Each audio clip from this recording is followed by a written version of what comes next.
Hello friends, welcome to my channel study with Ankita. आज की इस वीडियो में हम डिस्कस करेंगे एनटीपीसी और ग्रुप डी के लिए करंट अफेयर। ये वीडियो आपको वन लाइनर में मिलेगी। अगर आप चाहते हैं कि इस वीडियो के और भी पार्ट आएँ, यानी कि मैं आपको पूरा एक साल का करंट अफेयर रिवीजन करा दूँ शॉर्ट वीडियोस में, तो आप नीचे कमेंट सेक्शन में बता सकते हैं। तो चलिए शुरू करते हैं। तो हमारा फर्स्ट क्वेश्चन है, आपको बताना है कि जो श्री राम टेम्पल का फाउंडेशन स्टोन रखा गया है अयोध्या में, जो टेम्पल बनेगा वो कौन से आर्किटेक्चर स्टाइल में बनेगा। यानी कि देखिए दो ऑप्शंस होंगे, नगारा स्टाइल में या फिर आपको पता होगा जो साउथ इंडिया में चलता है द्राविडियन स्टाइल। तो इसका सही आंसर हमारा होगा नगारा स्टाइल में। दो स्टाइल्स प्रमुख होते हैं। नगारा स्टाइल चलता है हमारे नॉर्थ इंडिया में, और जो अगर हम नगारा स्टाइल के एग्जाम्पल की बात करें तो आप जो टेम्पल है दशवत्रा टेम्पल देवगढ़ का, उसका एग्जाम्पल सही मान सकते हैं। अगर द्राविडियन स्टाइल की बात करें तो द्राविडियन स्टाइल चलता है हमारे इंडो साउथ के रीजन में। आगे बात करते हैं, पार्टनर कंट्री आपको बताना है जो 70th एडिशन हुआ था बायो एशिया 2020, जो कि हैदराबाद तेलंगाना में हुआ था। तो इसका पार्टनर कंट्री था स्विट्जरलैंड। अब इस जो थीम था इस समिट का वो था टुडे फॉर टुमारो। ये भी क्वेश्चन में पूछा जा सकता है, टुडे फॉर टुमारो। आगे बात करते हैं, आपको बताना है डैनी की ह्यूमैनिटेरियन अवार्ड दिया गया था यूनिसेफ की तरफ से दिसंबर 2019 में। ये किसे दिया गया था? तो ये दिया गया था प्रियंका चोपड़ा। आपको बता दूं जो प्रियंका चोपड़ा है वो यूनिसेफ की गुडविल एम्बेसडर रही हैं 15 सालों से। ठीक है, आप कमेंट सेक्शन में नीचे बताइए जो यूनिसेफ है वो किस चीज़ के लिए काम करता है और इसका हेडक्वार्टर कहाँ पे है। आगे बात करते हैं, इंडिया ने गिफ्ट किया है कामयाब एक ये पेट्रोल वेसल है किस कंट्री की डिफेंस फोर्स को। तो ये दिया गया है मालदीव्स को। ठीक है, आगे बात करते हैं, ह्यूमन लाइब्रेरी प्रोग्राम कहाँ पे ऑर्गेनाइज किया गया है। तो ये ऑर्गेनाइज किया गया था मैसूर में। ठीक है, जो ह्यूमन लाइब्रेरी की बात करें कर्नाटका में किया गया था ऑर्गेनाइज। इसका मतलब क्या है कि आप जो बुक्स हैं उसको किससे रिप्लेस कर रहे हो, ह्यूमन से रिप्लेस कर रहे हो। इसकी एक ऑर्गेनाइजेशन भी है जिसका कि नाम है ह्यूमन लाइब्रेरी ऑर्गेनाइजेशन। ये साल 2000 में इंट्रोड्यूस हुई थी और अभी ये 85 कंट्रीज में एग्जिस्ट करती है। अब आगे बात करते हैं, इसरो ने एक नया अपना space technology evolution centre setup किया है। तो उसका नाम है नेशनल इंस्टीट्यूट ऑफ टेक्नोलॉजी। तो ये कहाँ पे सेटअप किया गया है? तो ये सेटअप किया गया है तिरुचिरापल्ली में। तिरुचिरापल्ली आपको याद रखना है। Which country has become the first country, यानी कि ऐसी कौन सी कंट्री है जिन्होंने जो हमारा हज यात्रा होती है, यानी कि जो सऊदी अरेबिया में मक्का और मदीना की यात्रा होती है, वो उसको पूरी तरीके से डिजिटल कर दिया गया है। तो ये किया गया है इंडिया के द्वारा सऊदी अरेबिया में।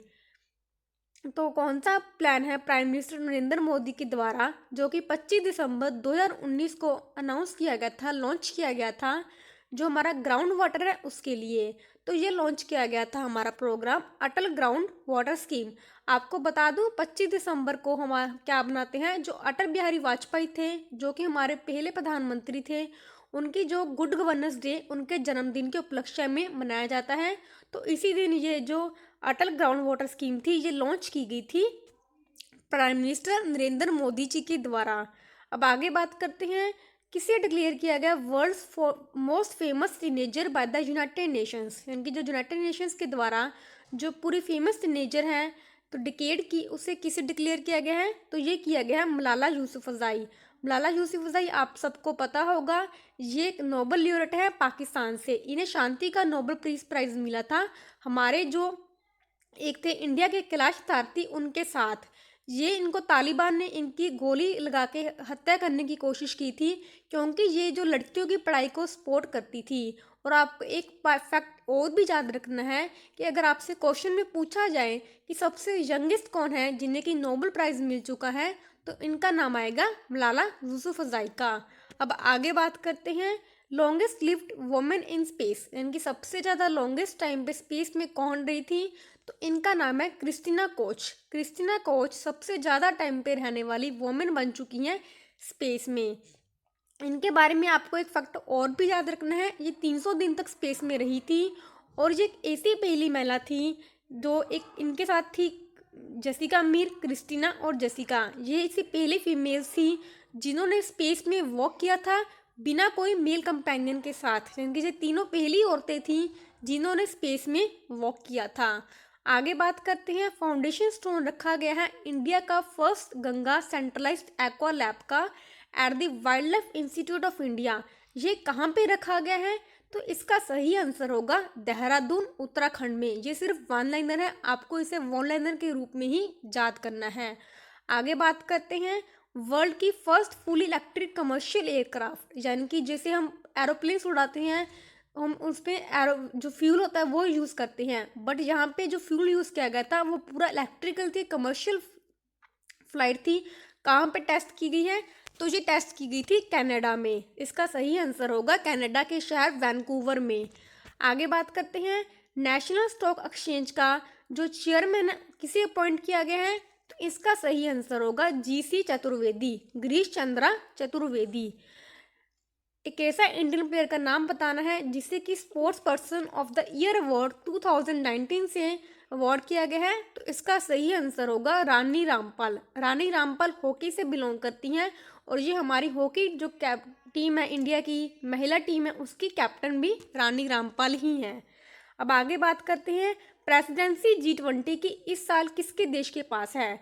तो इस साल की प्रेसिडेंसी है सऊदी अरेबिया के पास। आपको G20 से कोई भी क्वेश्चन आता है जिसमें पूछा जाता है कि G20 का ये समिट कहाँ पे हुआ था, ये समिट कहाँ पे हुआ था 2020 वाला, तो आपको आंक बताकर सिर्फ आंसर करना है सऊदी अरेबिया।